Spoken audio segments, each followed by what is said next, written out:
So let's talk about teeth grinding or teeth clenching. The vast majority of high-functioning people who live or work in cities will grind or clench their teeth, and that's just because we're storing a lot of stress in our lives. We're busy people, and the way the human body is that it tends to store stress either in your face or it stores stress in your stomach. And if you store your stress in your face, then you have a grinding or clenching habit. And if you store stress in your stomach, then you may have IBS or other digestive issues. And some people, unfortunately, have both. So they store stress in both. Now, with the face, when we store stress in our face, then we tense our facial muscles and we rub our teeth together, either just touching and releasing or actually rubbing them together.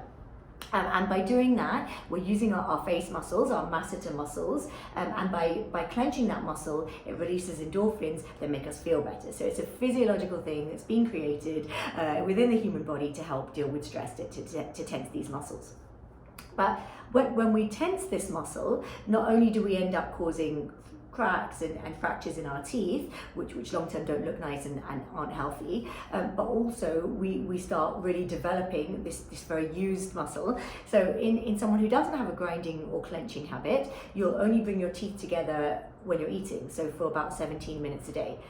For someone who does have a habit, you'll bring your teeth together for maybe 8, maybe 20, maybe 22 hours a day. So your muscles are used a lot more than they should.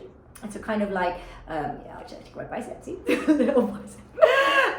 When you do bicep curls and then you build up your bicep muscle, then that's because you're using it. And if you stop using it, then the muscle goes down again. And so our face muscles are the same. So when a patient comes, for every patient's new patient exam, I touch the side of their face and I get them to bite together.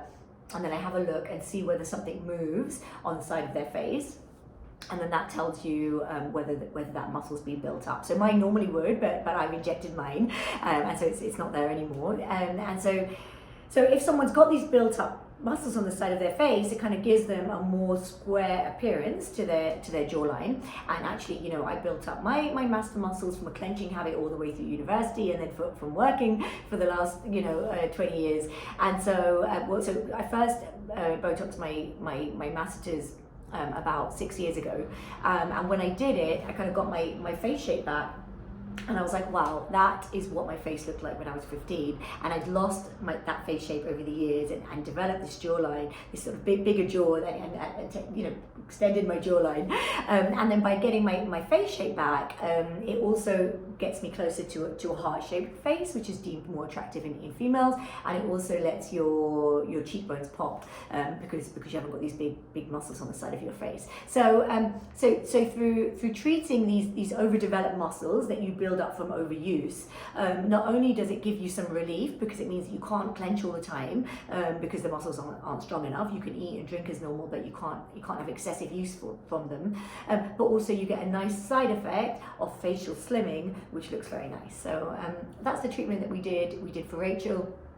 You've seen her before and after pictures, and you'll see them again now, 3 weeks apart. So you inject toxin just into these big muscles on either side of the face, and then it takes about 3 weeks for the toxin to take full effect, and then you end up with a slim face. We always review after 3 weeks, and sometimes in a very big muscle you then need to inject again, and that's a free second appointment that we have for everyone to top up their toxin if they need it. And then it's amazing. So it's a really amazing change, and you'll hear from her about how she's feeling now with that new change. And I'm a classic example of it too, because I inject mine. Now you typically need to inject your masseters every 3 to 4 months for the first 2 years. So you start teaching that muscle not to come back, and it comes back less and less. And then after 2 years, you can still need to inject, but less frequently, because it doesn't come back with the same speed as it did before. And so I hope that helps. If you want more information, then please feel free to contact us directly. There's a contact form on our website, www.drmr.co.uk, and we'd love to speak to you about it, and love to see you to explore this treatment if it's something that you think you could benefit from.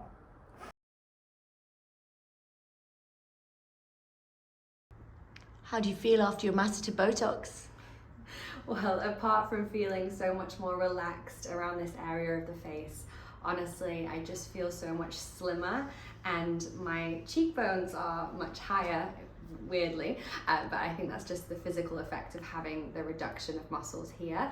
And I just saw my before and after pictures, and I'm so pleased. I feel so much more confident with my face shape, and yeah, I can't wait to get it again, maybe in 3 months' time. I'm not sure.